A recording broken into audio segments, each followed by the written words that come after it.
coroner's inquest into the death of 41-year-old pastry chef Peju Ugboma has continued in Lagos with damning discoveries. For the first time, the pathologist who conducted a postmortem had testified calling certain findings during the examination of the deceased abnormal and preventable. With an update, Arise correspondent Adefemi Akinsanya reports. Inquest into the death of Peju Ugboma continues. More details have come to light.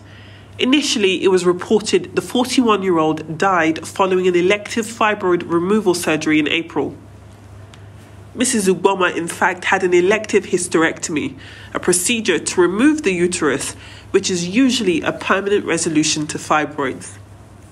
For months, the coroner's inquest hearings in this matter had largely been held virtually, but this one was in person at the Lagos Magistrate Court in Ogba.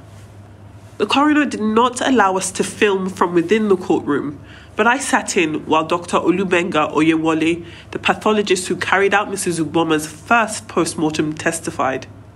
I've been given Mrs. Ugboma's post-mortem report, which will be used to illustrate part of the pathologist's testimony. It says the cause of Mrs. Ugboma's death was a massive hemoperitoneum, a vast collection of blood in her abdomen. The pathologist testified that 500 milliliters of blood and 900 grams of blood clots were found in her abdominal cavity, an abnormal finding. Further, he said surgeons had destroyed the anatomical area in question, which according to him caused a leak from one of Mrs. Ugboma's veins. That leak of blood continued until her death 2 days after the operation. Blood dominated his testimony. Unsuccessful blood transfusion, acute kidney failure, potassium levels of 9 milliequivalents to a litre, which is a fatal level, the administering of different drugs, and her low blood pressure could all link back to that largely undetected leak of blood. Failures, the lawyers say, link back to Premier Specialist Medical Centre. The pathologist said the death was preventable. And for Mrs. Ugboma's widower, Ijoma, being able to hear that on record was bittersweet. I think it just corroborates what we had always suspected, because right from the onset, we had always, we wanted confirmation of some of the things we are hearing now and some of the things which we saw in the autopsy report, which was that there was bleeding. So, I think, the process is going okay. And I think we're also getting some answers to some of the begging questions. From a consumer protection standpoint, all we want to be sure of is that this patient had the benefit of all the appropriate level of responsiveness and sensitivity, and that the institution that treated her, all the institutions, provided everything that they were supposed to in accordance with their own applicable standards. And so the cause of death is just one thing that can point to what the potential problem was. Pathologist seems very adamant and very clear about what his own discoveries were. And what I find he was extremely adamant about was that to find the amount of blood he found in the abdominal and pelvic cavity was certainly inappropriate, and quite frankly even a surprise to him also. That sentiment was not shared by Premier Specialist Medical Centre's legal defender, Abimbola Akeredolu, who is a senior advocate of Nigeria. She dismissed her opponent's line of questioning. Mrs. Akeredolu, will you be making a statement on record today? The Director General of the FCCPC, as far as I'm concerned, and you can quote me, was talking with the deputy. Where blood transfusion is given into the blood system. So the only way you can say that it's the same blood that was going into the abdomen is if there was, he himself said, if you are bleeding through the artery, you die in a few hours. Or on the table. Or on the table. Yes. But they didn't say any artery was bleeding. No, he said it was a vein. A vein may have been. So where is the vein now? He is the autopsy, is the pathologist. And with that, the day's hearing came to an end. The cross-examination of the pathologist has been scheduled for November 1st and November 8th. At that time, it will give the legal representatives of Premier Specialist Medical Centre and Evercare Hospital the opportunity to pose its own line of questioning to testimony that has so far been troubling. And that's as the coroner's inquest hearing into Peju Ugboma's death continues. Adefemi Akinsanya, Arise News, Lagos. All right, thank you so much, Adefemi. And joining us now is Adefemi. Adefemi. And just let us know what is happening, really. Definitely. So it's been quite troubling, as I said in the piece to camera there, these latest revelations. From the outset, we knew that Mrs. Ugboma's death had something to do, or had a lot to do with blood loss, but it wasn't clear the extent. So as the pathologist testified, when they opened up her abdominal cavity, they found 500 milliliters of blood and 900 grams of blood clots. That should never be the case. There should never be blood in the inner lining of the abdomen, full stop. So there's that issue first and foremost. When you talk about the blood being the cause of death, questions are raised as to, well, what caused that bleed? According to the pathologist, when Mrs. Ugboma's hysterectomy was done, he testified that her anatomy was destroyed in a way that they hadn't realized that they had nicked a vein. Had they nicked an artery, for example, the blood and the bleeding would have been so obvious they would have noticed. Sadly, Mrs. Ugboma would have died within hours or definitely on the table. But because, according to the pathologist, they nicked a vein, there was a small but constant drip, a leak of blood that was happening over the next 48 hours that went largely undetected.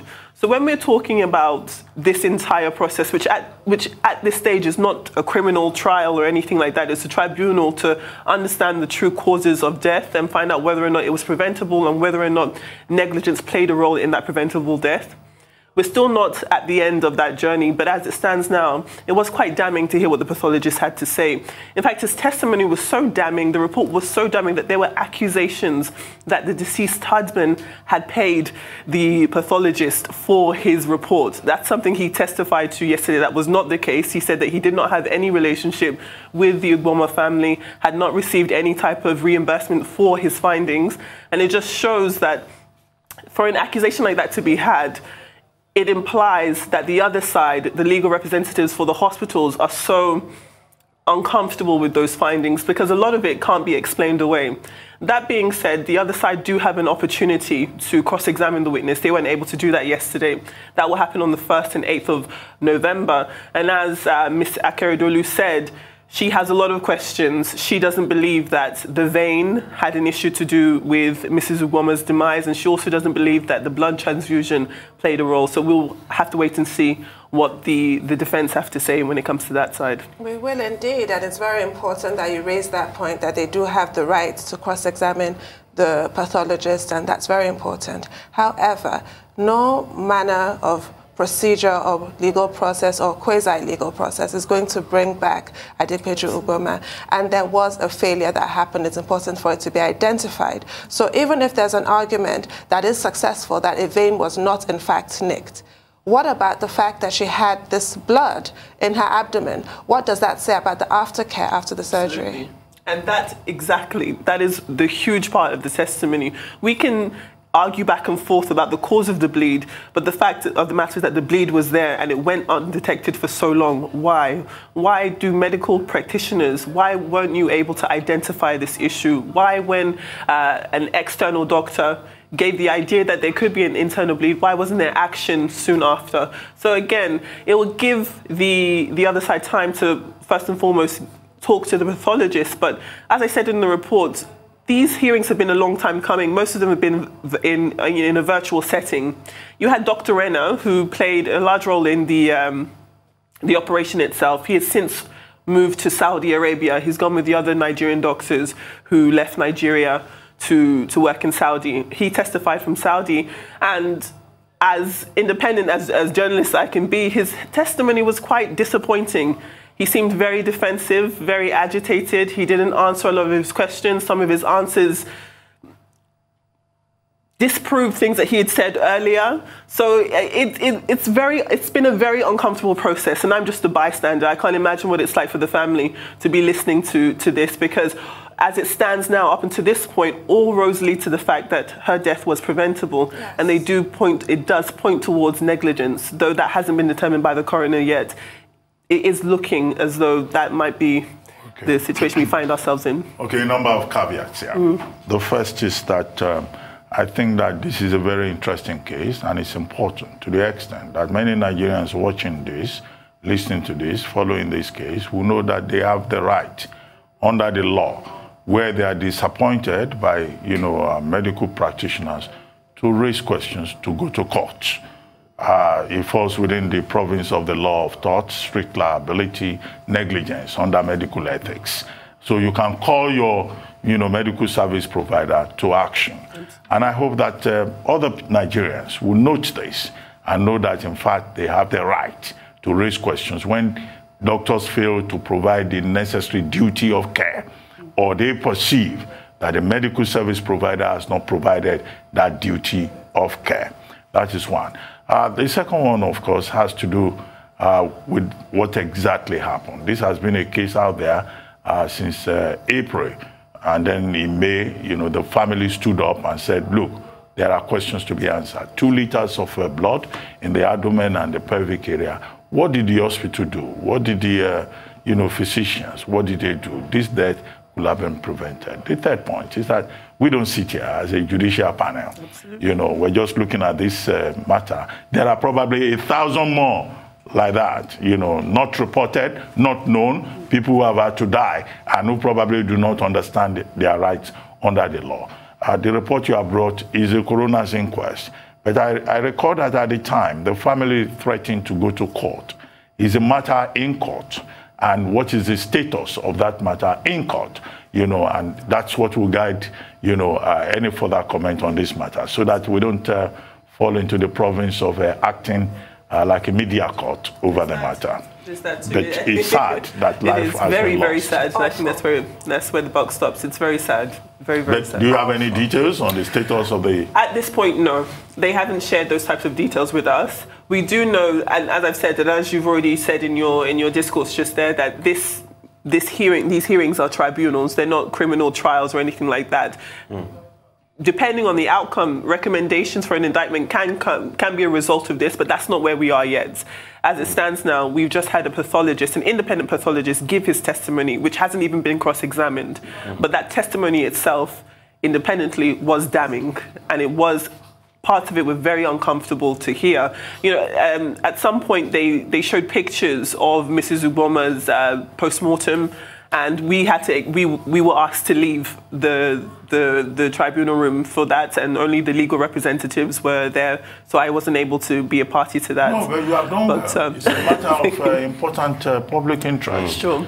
So that lessons can be learned from this. What we cannot do is to begin to make magisterial, judgmental statements. All right, so just some new updates on that. The Council of Peju Ugboma, the Ugboma family, is just saying that after the coroner's inquest, that they're going to proceed to court. That's Odisa Agbakoba saying that and sending that this morning. Thank you very much for that.